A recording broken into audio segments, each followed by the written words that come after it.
Assalamualaikum warahmatullahi wabarakatuh. Selamat siang. Salam sejahtera untuk kita semua. Salam rahayu, salam untuk saudara semua yang ada di dalam maupun di luar negeri. Mudah-mudahan sehat selalu.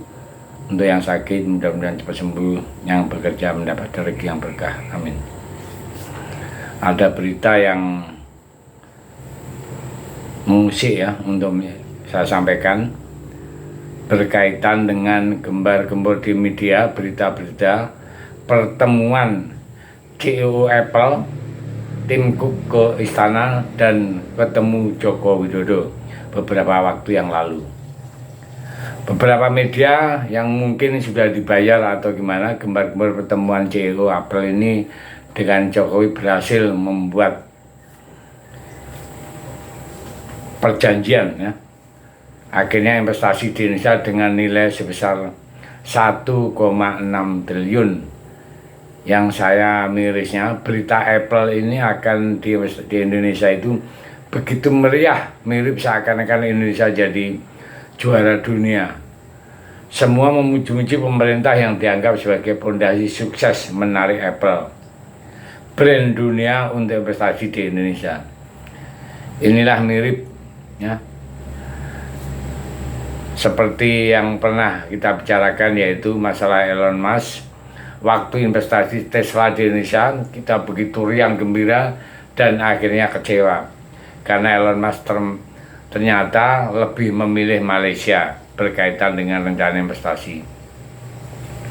Nah, rencana investasi Apple di Indonesia yang katanya ini nilainya sampai 1,6 triliun, ternyata hari ini dibantah sendiri oleh Bahlil, Menteri Investasi ya.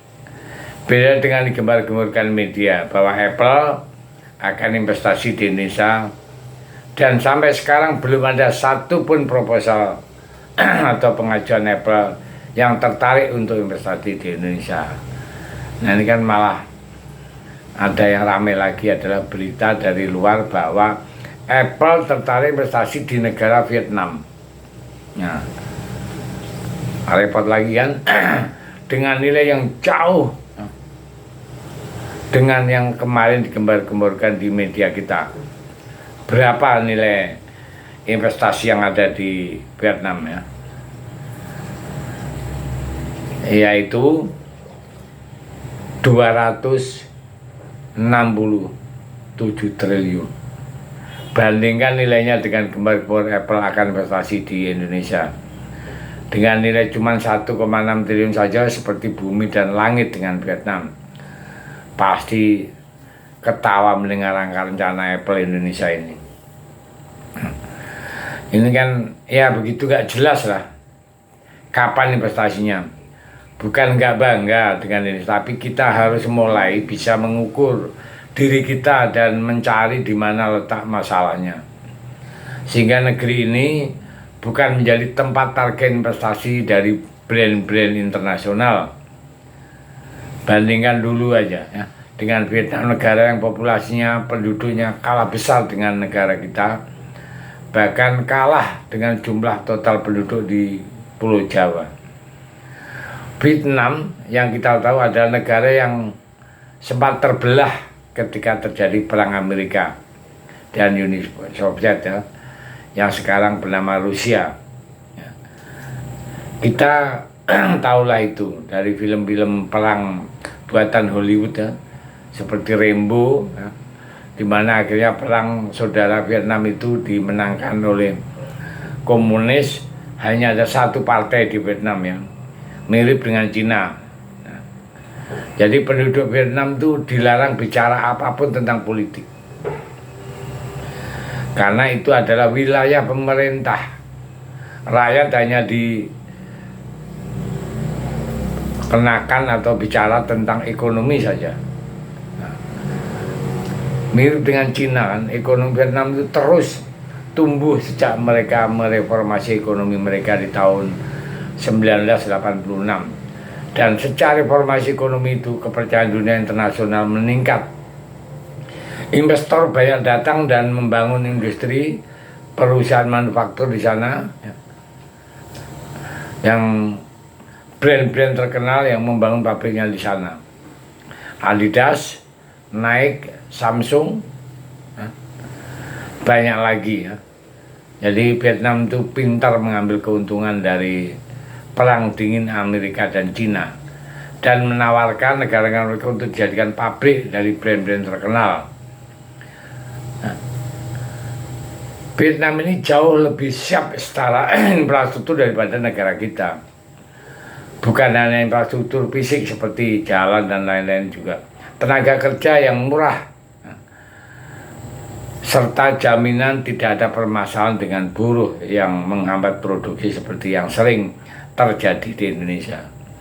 Jadi nggak ada masalah politik dan perizinan, semua bulat, dan korupsi juga nihil di sana, sehingga menarik ya, salah satu poin ya bagi Vietnam.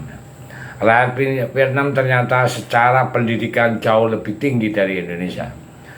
Kemampuan pendidikan Vietnam itu yang dilihat dari kemampuan membaca, siswa didik mereka itu hanya berkisar satu level di bawahnya Singapura. Luar biasa. Sedangkan Indonesia jauh banget di bawah levelnya. Selain itu, kultur kerja di Vietnam itu jauh lebih kuat daripada negeri kita, di mana siswanya di sana banyak menghabiskan waktu luangnya di perpustakaan ya, bukan di jalanan atau tawuran atau balap motor liar atau joget-joget TikTok, gemoy-gemoyan ala Indonesia. Dengan semua keunggulan itu, Vietnam diramal akan menjadi raksasa ekonomi di Asia. Nah, pertumbuhan investasi manufaktur Vietnam yang penuh oleh brand-brand global membuat nilai ekspor Vietnam ke seluruh dunia menjadi semakin tinggi. Bahkan menurut analisa ekonomi internasional, dalam waktu 10 tahun ke depan, jumlah kekayaan Vietnam akan naik lebih tinggi daripada India. Itulah kenapa perusahaan global seperti Apple lebih tertarik investasi ke Vietnam daripada di negara kita Indonesia. Sedangkan di Indonesia, bagaimana negara kita yang sempat digadang-gadang tahun 2045 nanti akan menjadi negara maju karena jumlah penduduk yang besar, ternyata itu cuma impian saja. Suhu politik di Indonesia yang tidak pernah turun selalu panas karena selalu ada manuver-manuver dan korupsi yang enggak habis-habisnya. Malah semakin besar membuat negara kita seperti makin ketinggal jauh dengan brand global yang mana mau investasi di negara kita yang selalu digoyang dengan politik dan perizinan yang bulat, sehingga sangat membuat investasi itu malas invest di Indonesia ya.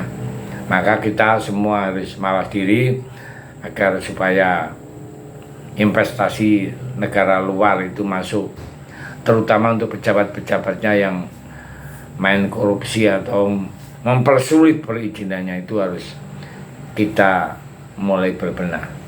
Saya pikir itu. Terima kasih. Merdeka.